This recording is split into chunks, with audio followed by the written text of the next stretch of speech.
ఈ serial notification కావాలి అనుకుంటే నా ఛానల్ని సబ్స్క్రైబ్ చేసుకుని బెల్ బటన్ని క్లిక్ చేసి ఆల్ సింబల్ని ప్రెస్ చేయండి. ఇక ఇవాల్టి స్టోరీలోకి వెళితే గనుక రమాదేవి ఫ్రెండ్ ప్రేమ్ని అక్కడ చూసేసి, చూసావా నీ చిన్న కొడుకు అక్కడ ఏం చేస్తున్నాడో? నీ పెద్ద కొడుకు నీ గౌరవాన్ని ప్రతిష్టని నిలబెట్టడానికి పుడితే నీ చిన్న కొడుకు మాత్రం నీ పరువుని తీయడానికే పుట్టినట్టున్నాడు. ఇందాకే నువ్వు అన్నావు కదా ప్రేమ్ గురించి ఒకసారి ఆలోచించు అని. ఆలోచించాల్సిన అవసరమే లేదులే. ఒకవేళ ఆలోచిస్తే ఇందాక నువ్వన్న మాటే నేను అనాల్సి వస్తుంది అని ఫ్రెండ్ అనేసరికి రమాదేవికి చాలా కోపం వస్తుంది. అయినా సరే కంట్రోల్ చేసుకుని ప్రేమ్ ఒక్కడే ఉన్నాడా, ప్రేమ్ ఇంకెవరితోనన్నా కలిసి వచ్చి తింటున్నాడా అని పానీపూరి బండిని పదే పదే చూస్తుంది. కానీ చామంతి డబ్బాకి అడ్డుగా ఉండడం వల్ల కనిపించదు. ఆ తర్వాత వాళ్ళక్కడి నుంచి వెళ్లిపోతారు. ప్రేమ్కి దగ్గు వచ్చేసరికి వెనక్కి తిరగగానే వాళ్ళమ్మ వాళ్ళ కారు కనిపిస్తుంది. వాళ్ళమ్మ అతన్ని చూసేసింది అని అతను గుర్తుపట్టేస్తాడు. కానీ చామంతిని కూడా చూసిందా అనే డౌట్ అతనికి కలుగుతుంది. దాంతో ప్రేమ్ ముఖంలో ఉన్న ఆనందం కాస్త వెళ్లిపోతుంది. చామంతి ఆనందంగా అమ్మయ్య కడుపు నిండింది బాగుంది కదా అని మాట్లాడుతూ ఉన్నా సరే అవేవి కూడా ప్రేమ్ చెవులకు ఎక్కవు. తను వాళ్ళమ్మ చూసిందన్న కంగారుని మాత్రమే, ఎక్స్ప్రెషన్స్ ని మాత్రమే ఫేస్ లో మోస్తూ ఉంటాడు.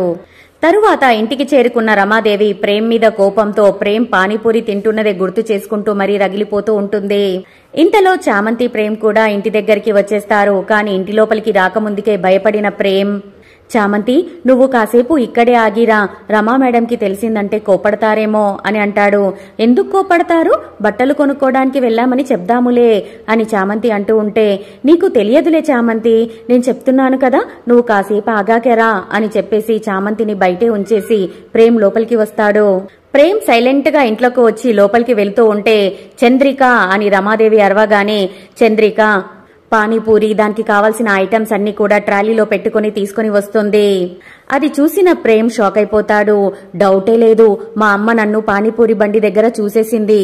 నన్ను మాత్రమే చూసిందా లేక చామంతిని కూడా చూసేసిందా అని మనసులో అనుకుంటూ ఉంటాడు. ఇంటికి అన్నీ తెప్పించేశాను, వీధుల్లో తినడమెందుకు, ఇప్పుడు తిను, మాట్లాడకుండా తినేసేయ్ అని రమాదేవి కసురుకుంటూ ఉంటే, ఇప్పుడు వద్దు మామ్ అని ప్రేమంటాడు. నీకు నచ్చినప్పుడు కాదు, నేను చెప్పినప్పుడు తినాలి, అవన్నీ కూడా తినేసేయాలి అని రమాదేవి అనేసరికి, ఇవన్నీ మొత్తం తినాలా అని ప్రేమ్ షాక్ అయిపోతాడు. ఇంకేం మాట్లాడకు, తిను అని కోపంగా రమాదేవి అంటుంది.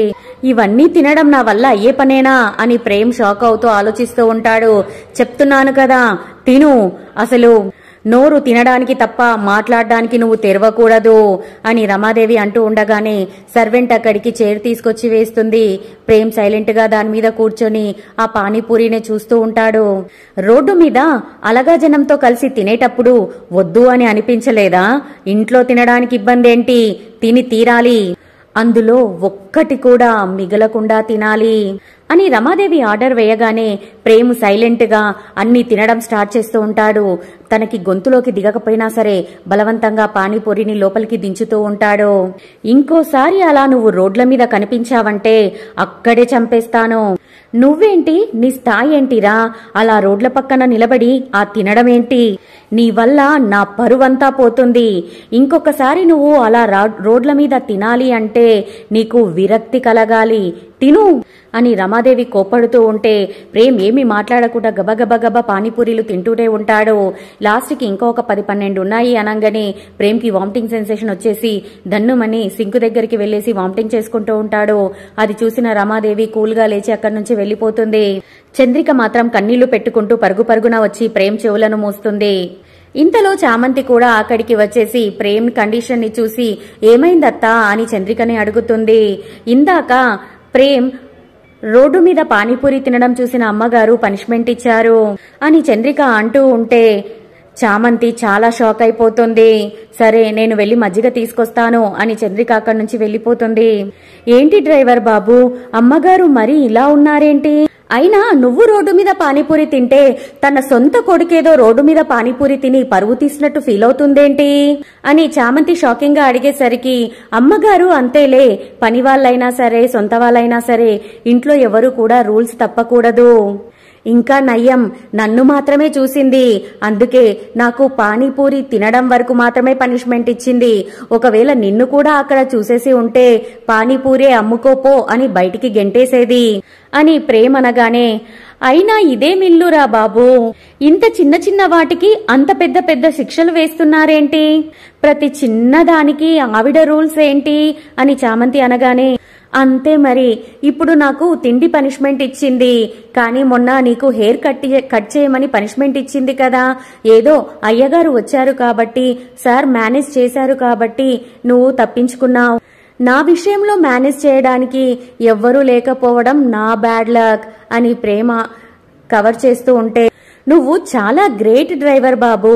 ఇన్నేళ్లు ఈ ఇంట్లో ఇంతలా పనిష్మెంట్స్ ని భరిస్తూ కూడా ఉన్నావు అంటే నిన్ను నేను ఇన్స్పిరేషన్ గా తీసుకోవాల్సిందే.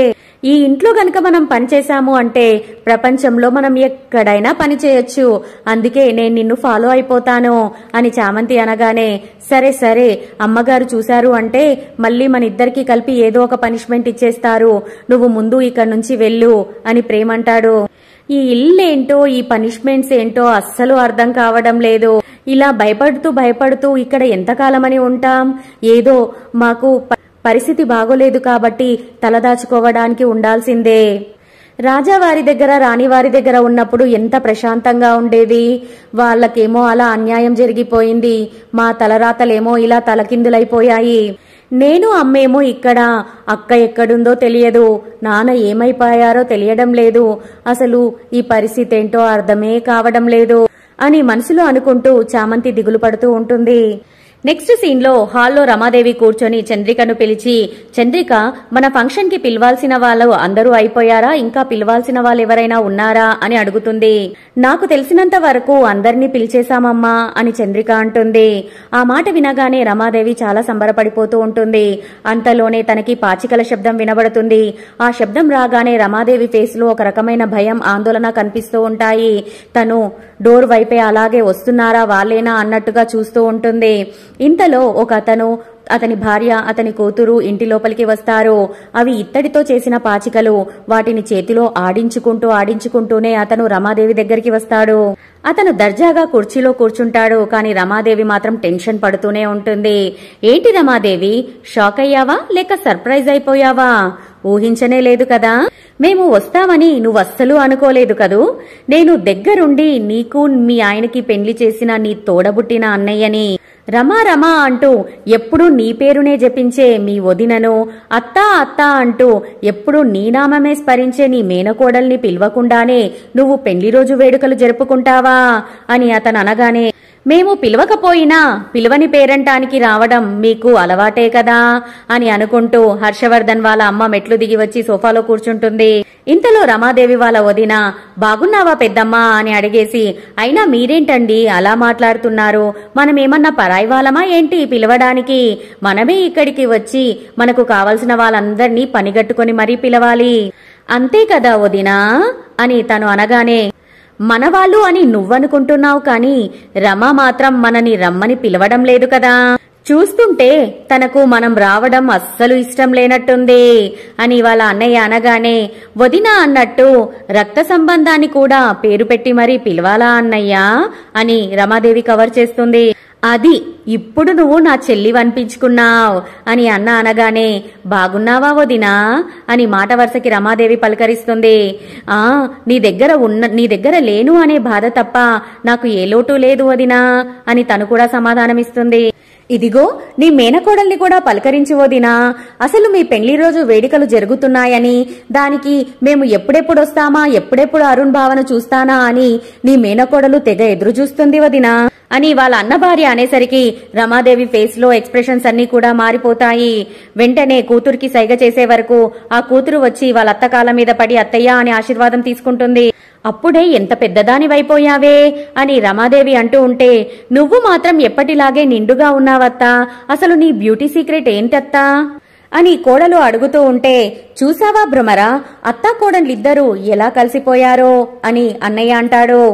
ఎంతైనా మేనకోడలు అంటే రమాదేవికి చాలా ఇష్టమేనండి.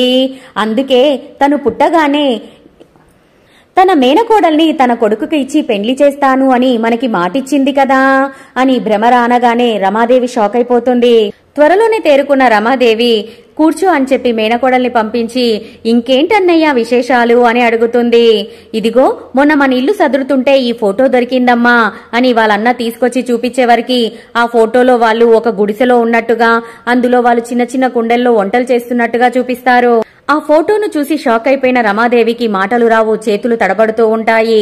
ఆ ఫోటో వాళ్ళన్న తీసుకో అని చేతిలో పెట్టబోతూ ఉంటే షేక్ అవుతున్న రమాదేవి చేతులు వణికి ఆ ఫోటో చంద్రిక కాళ్ళ దగ్గర పడుతుంది. చంద్రిక రమాదేవిని ఫేసును చూసి తనే తీయాలి కదా అని వంగబోతూ ఉంటే రమాదేవి సీక్రెట్ అంతా కూడా చంద్రికకి ఎక్కడ తెలిసిపోతుందో అని రమాదేవి కోపంగా చంద్రిక అని అరుస్తుంది. సీరియల్ స్టార్ట్ అయినప్పటి నుంచి ఫస్ట్ టైం రమాదేవి చంద్రిక కాళ్ళ దగ్గర పడ్డ ఫోటోని వంగి మరీ తీసేసుకుంటుంది. తను టెన్షన్ పడుతూనే ఉంటుంది. ఈ ఫోటోని ఇంతవరకు బావకి చూపించలేదు కదా చెల్లమ్మ, అందుకే ఒకసారి బావకి చూపిద్దామని తీసుకుని వచ్చాను, ఎక్కడున్నాడు అని అంటూ రమాదేవి చేతిలో నుంచి ఫోటోని గుంజుకుంటాడు వాళ్ళన్నయ్య. అవసరం లేదన్నయ్య, లోపల పెట్టు, మా 25th యానివర్సరీ రోజు నేనే వాళ్ళ పెండ్లిని అనౌన్స్ చేస్తాను అని భయపడిన రమాదేవి ఒప్పేసుకుంటుంది. చాలా థ్యాంక్స్ అత్తయ్య పెండ్లి కొప్పుకున్నందుకు, ఇంతకీ మామయ్య ఎక్కడున్నారు అని కోడలు అడుగుతూ ఉంటే హలో బావగారు ఎలా ఉన్నారు అని అంటూ రమాదేవి వాళ్ళ అన్నయ్య రమాదేవి భర్తను లాన్లో ఉంటే పలకరిస్తాడు. ఇప్పటి వరకు బాగానే ఉన్నాము, ఇప్పుడు మీరొచ్చారు కదా ఇక ఎలా ఉంటుందో చెప్పలేను అని అతను హర్షవర్ధన్ సమాధానం ఇచ్చేసరికి అన్నయ్య గారి గురించి మనకు తెలియదా ఏంటండి, సోది లేకుండా సూటిగా మాట్లాడతారు అని భ్రమర కవర్ చేస్తుంది. ఇంతలో అరుణ్ అక్కడికి వస్తాడు. వెళ్ళు వెళ్ళు బావతో మాట్లాడు అని భ్రమర చెప్తూ ఉంటే హాయ్ బావా అంటూ దీక్ష దగ్గరికి వెళ్తుంది. హాయ్ దీక్ష ఎలా ఉన్నావు, నేను బానే ఉన్నాను అని ఇద్దరు క్షేమ సమాచారాలను మాట్లాడుకుంటారు. దీక్ష మాత్రం గ్యాప్ ఇవ్వకుండా ఏదో ఒకటి అరుణ్తో మాట్లాడుతూనే ఉంటుంది. అరుణ్ మాత్రం విసుగ్గా ఫేస్ పెట్టి అటు ఇటు ఎలా తప్పించుకోవాలరా అని ఆలోచిస్తూ ఉంటాడు. చూసావా చెల్లమ్మ, బావమర్దన్లిద్దరూ పక్కపక్కన నిలబడితే మేడ్ ఫర్ ఈచ్ అదర్లా అనిపించడం లేదు అని రమాదేవి అన్నయ్య అనేసరికి రమాదేవి కోపంతో అక్కడి నుంచి వెళ్లిపోతుంది. అయినా నేను నీతో మాట్లాడను పోబావా అని దీక్ష కావాలని బుంగమూతి పెట్టేసరికి వాట్ హ్యాపెన్ అని అరుణ్ అడుగుతాడు. నువ్వు అంత పెద్ద ఎయిర్వేస్ ఫ్లైట్ స్టార్ట్ చేసేసి ఆ రోజు నన్ను పిలవలేదెందుకు బావా, నువ్వు పిలవలేదని నేను చాలా హర్ట్ అయ్యాను, బుంగమూతి కూడా పెట్టుకున్నాను అని ఓవర్ యాక్షన్ చేస్తూ ఉంటే సరేలే అయితే నేను ఫ్రెష్ అయ్యి వస్తాను అని తప్పించుకొని అరుణ్ వెళ్లిపోతాడు. పెండ్లి అని అనౌన్స్ చేస్తాను అన్నప్పుడు నా కోడలి కండ్లల్లో తేజం లేదు, బావా అని దీక్ష దగ్గరికి వెళితే అరుణ్ కండ్లల్లో జీవమూ లేదు, ఇదంతా ఏదో తేడా కొడుతుంది, ఇక ఈ పెండ్లి జరిగినట్టే అని హర్షవర్ధన్ వాళ్ళ అమ్మ అనుకుంటూ ఉంటుంది. నెక్స్ట్ సీన్ లో గార్డెన్ లో చామంతి ఇంకొక సర్వెంట్ కలిపి మంగళ స్నానాల కోసం నీళ్ళని పూలని అన్నిటినీ సిద్ధం చేస్తూ ఉంటారు. ఇంతలో భ్రమర అక్కడికి వచ్చి ఏంటి ఇంకా ఆలస్యం, మంగళ స్నానాలు కూడా ఇంత లేటుగా చేస్తారా ఏంటి అని అడిగేసరికి మాదేమీ ఆలస్యం లేదమ్మా, మీరు రావడమే ఆలస్యం అవుతుంది అని చామంతి అంటుంది. చామంతి అలా అనేసరికి భ్రమరకి కోపం వచ్చేసి ఏంటి ఈ పసుపేంటి ఇంత పల్చగా కలిపావు, ఇంకొంచెం కలపండి, అవును ఈ గంధం కాస్ట్లీదేనా లేకపోతే ఏదైనా కిరాణా కొట్టులో పట్టుకొనొచ్చావా అని హడావిడి చేస్తూ ఉంటే ఇంతలో హర్షవర్ధన్ వాళ్ళ అమ్మ అక్కడికి వచ్చేసి వాళ్లకు ఈ పనులు చేయడం కొత్తేమీ కాదు, ఎప్పటినుంచైనా చేస్తూనే ఉన్నారు, ఏవి ఎంత కలపాలో ఎప్పుడు ఏం చేయాలో వాళ్ళకి బాగా తెలుసు, అయినా సాంబారులో ఉప్పు సరిపోయిందా అని అనేటట్టు స్నానం చేసే నీళ్ళల్లో పసుపు సరిపోయిందా అని అడగడమేంటి భ్రమరా, అయినా ఇవన్నీ నీకెందుకు అని తను అనేసరికి మన ఇంటి ఫంక్షన్ ని మనమే దగ్గరుండి అన్ని చేయించుకోవాలి కదా, అందుకే సరిగ్గా ఉన్నాయా లేదా అని చెక్ చేస్తున్నాను. ఇదిగో అమ్మాయిలు, మా వదినకి నలుగు పెట్టేటప్పుడు చాలా సుకుమారంగా సున్నితంగా పెట్టాలి, అసలే పాలమీగడ వంటి వన్నే ఉన్న మనిషి, తాకితేనే కందిపోతుంది అని భ్రమర అనగానే ఎప్పుడూ ఈ పనులు చేసేది వాళ్లే, ఇన్నేళ్ల తర్వాత నువ్వొచ్చి వాళ్ళకి పనులు నేర్పిస్తున్నావా, అయినా నలుగనేది నల్లగా ఉన్న మనిషికైనా తెల్లగా ఉన్న మనిషికైనా ఒకేలా పెడతారు, వాళ్ళ పనేదో వాళ్ళని చేసుకోనివ్వు అని హర్షవర్ధన్ వాళ్ళమ్మ అంటుంది. ఇంతలో చంద్రిక అక్కడికి వచ్చేసి ఏంటిదంతా అని షాకింగ్ గా అడుగుతుంది. నేనే ఇదంతా దగ్గరుండి మరీ చేపించాను, బాగుంది కదా అని భ్రమర క్రెడిట్ అంతా తన మీద వేసుకుంటుంది. చామంతి షాక్ అయిపోయి నోరెళ్లబెట్టి మరీ తనని చూస్తూ ఉంటుంది. ఇంతటితో ఇవాల్టి స్టోరీ అయిపోతుంది.